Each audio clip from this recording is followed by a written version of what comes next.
Hello दोस्तों, नमस्कार। मैं पंकज आप सभी का ऑनलाइन लर्निंग यूट्यूब चैनल पर स्वागत करता हूं।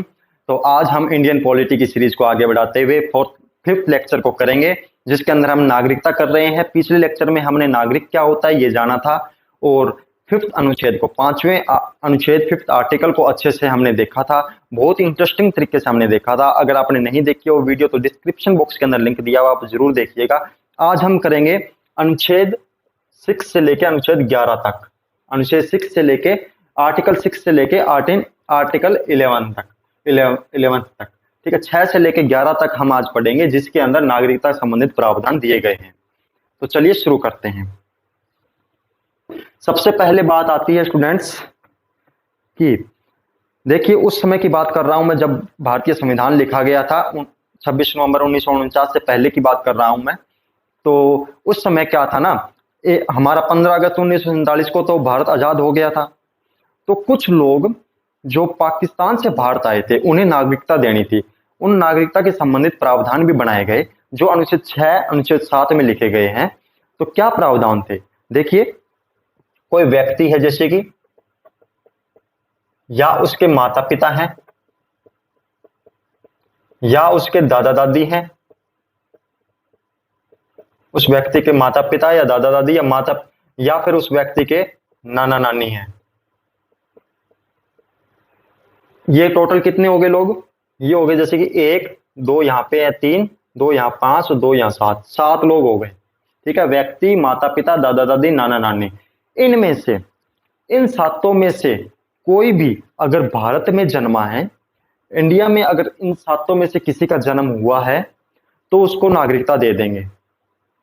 यह प्रावधान बनाया गया कि इन सातों में से अगर किसी का भी भारत में जन्म हुआ है, या तो व्यक्ति का खुद का हुआ हो, चाहे माता पिता, दादा दादी, नाना नानी में से किसी एक का हुआ हो, या फिर एक से ज्यादा लोगों का हुआ हो, या फिर किसी एक का हुआ हो, तो भी उसको नागरिकता हम दे देंगे। पर उसके लिए कुछ शर्तें रखी गई।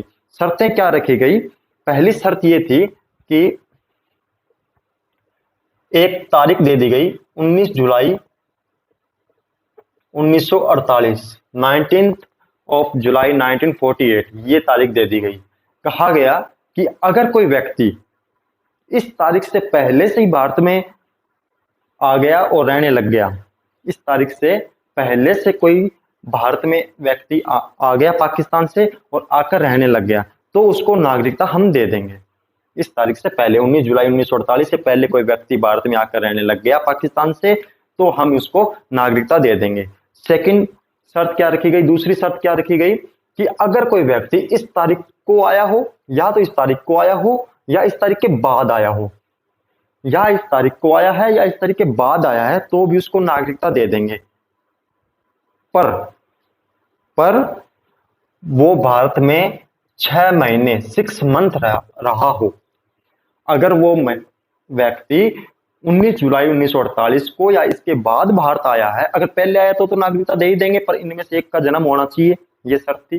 ठीक है, और दूसरी शर्त ये थी कि इनका तो जन्म होना ही चाहिए किसी एक का इनमें से, और पर अगर वो इस तारीख को या इसके बाद आया है तो 6 महीने वो भारत में रहा हो। अगर वो 6 महीने भारत में रहा हो तो उसको नागरिकता दे देंगे। उसको नागरिकता के लिए वो आवेदन कर सकता है नियमों के अकॉर्डिंग। ठीक है, अच्छा, ये सारा कहां लिखा है? ये लिखा है अनुच्छेद 6 में, आर्टिकल 6 में ये लिखा है भाई सारा। ठीक है, अब आते हैं, हम बात करते हैं आर्टिकल 7 की। आर्टिकल 7 ये था भाई कि कोई व्यक्ति पहले भारत में रहता था, मान लो वो कोई व्यक्ति पहले भारत में रहता था, फिर वो पाकिस्तान चला गया। पहले तो अविभाजित भारत था, 1947, 15 अगस्त 1947 से पहले की बात करूं मैं, तो उससे पहले तो भारत और पाकिस्तान एक ही थे, अविभाजित भारत कहा जाता था। ठीक है, अगर कोई व्यक्ति पहले भारत में रहता था, फिर वो आजादी के बाद एक तारीख दे दी गई आजादी से पहले की 1 मार्च 1947, ये तारीख दे दी गई 1 मार्च 1947।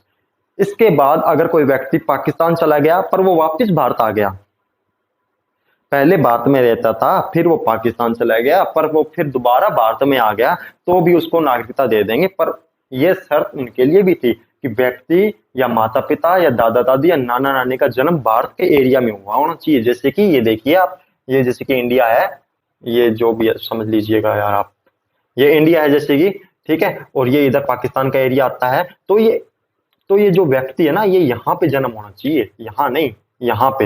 ये व्यक्ति माता पिता दादा दादी नाना नानी में से किसी एक का जन्म यहाँ पे होना चाहिए, इस एरिया में, ठीक है। और 1 मार्च 1947 के बाद अगर कोई व्यक्ति भारत से पाकिस्तान चला गया था पर वो वापिस आ गया तो उसको नागरिकता हम दे देंगे, ठीक है, ये शर्त थी। ये अनुच्छेद 7 में लिखा है सारा। कहाँ लिखा है? अनुच्छेद 7 में, ठीक है स्टूडेंट्स। तो चलिए आगे बढ़ते हैं।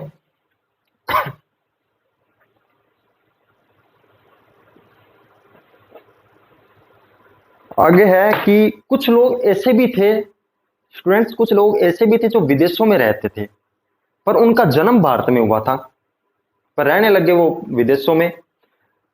जब भारत आजाद नहीं हुआ था उससे पहले जन्म या तो व्यक्ति का या उसके माता पिता का या दादा दादी का या नाना नानी का, इनमें से किसी एक का जन्म भारत में हुआ था, पर वो रहने लग गए भारत के बाहर और भारत आजाद हो गया, तो उनको भी नागरिकता देनी थी। उनको नागरिकता के संबंधित प्रावधान अनुच्छेद 8 में दिया गया।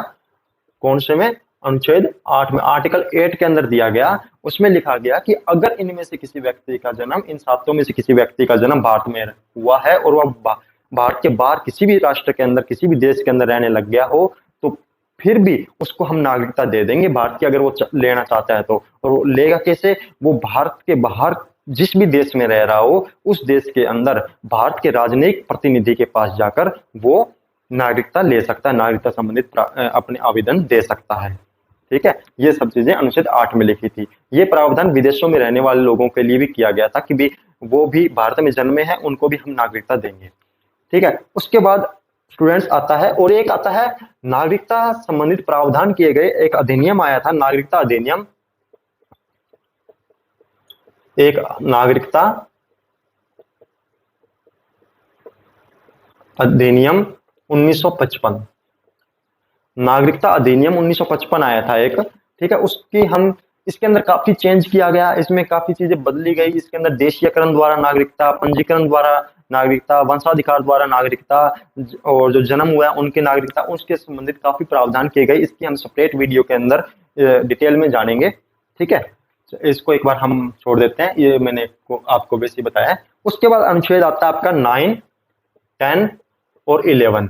जो 10 और 11 अनुच्छेद है ना, और जो 9वां अनुच्छेद है, 9वां अनुच्छेद में क्या है कि अगर कोई व्यक्ति जो भारत का नागरिक है वो स्वेच्छा से, खुद की इच्छा से, बिना किसी के दबाव के, खुद की इच्छा से किसी और देश की अगर वो नागरिकता ले लेता है, मान लो भारत का है और जाके ऑस्ट्रेलिया में नागरिकता ले लेता है, तो भारत की जो नागरिकता है वो खुद ही उसकी खत्म हो जाएगी, वो ऑस्ट्रेलिया का नागरिक माना जाएगा, ठीक है। ये अनुच्छेद 9 में लिखा है।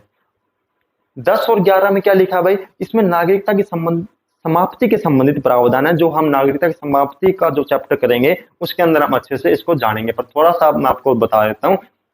अनुच्छेद 10 है, इसके अंदर यह लिखा है कि ये अनुच्छेद 10 ये सुनिश्चित करता है कि जो नागरिक है उसकी नागरिकता तभी समाप्त हो सकती है अगर कोई संसद को ऐसी विधि बना दे। मतलब संसद जो हमारी भारतीय जो संसद है वो अगर कोई कानून बनाएगी, उस कानून के अकॉर्डिंग ही उसकी नागरिकता समाप्त की जा सकती है, और कोई भी तरीका नहीं है, ठीक है। किसी भी कोई भी कारण से हम नागरिकता समाप्त नहीं कर सकते। अगर कोई संसद का कोई अगर ऐसा कुछ कानून है तो ही, नागरिकता समाप्ति का कोई कानून है तो ही जो नागरिकता समाप्ति इसकी की जा सकती है, नहीं तो नहीं की जा सकती। ये अनुच्छेद 10 में लिखा है, बाकी हम इस चैप्टर में अच्छे से जानेंगे। 11वें अनुच्छेद में लिखा भी संसद को यह अधिकार है कि नागरिकता अगर मान लो कोई बाहर के लोग हैं तो नागरिकता कैसे देनी है, नागरिकता किसी की समाप्त करनी है, ठीक है। ये सब अधिकार जो संसद को दिए गए हैं ये अनुच्छेद 11 में है, ठीक है। ये दोनों लगभग नागरिकता की समाप्ति के चैप्टर में आते हैं, और 6, 7, 8 आपने पढ़ लिया, ठीक है। जो नागरिकता संबंधित प्रावधान थे 6 से लेकर 11 तक ही है, ओके। और एक नागरिकता अधिनियम आया था 1955, उसको हम एक डिटेल में जानेंगे। वो स्टूडेंट्स, आप अभी अगर चाहते हो कि अभी थोड़े समय पहले ही, पिछले वर्ष शायद, जो एनआरसी सीएए नागरिकता अधिनियम जो आया था उसके बारे में मैं अगर वीडियो बनाऊं तो आप मुझे कमेंट बॉक्स में बताएं, आपको उसकी भी वीडियो मिलेगी, ठीक है, चलिए आप सभी ने ये वीडियो देखी उसके लिए थैंक यू सो मच, और आप इस वीडियो को ज़्यादा से ज़्यादा शेयर कीजिएगा, चैनल सब्सक्राइब कीजिएगा।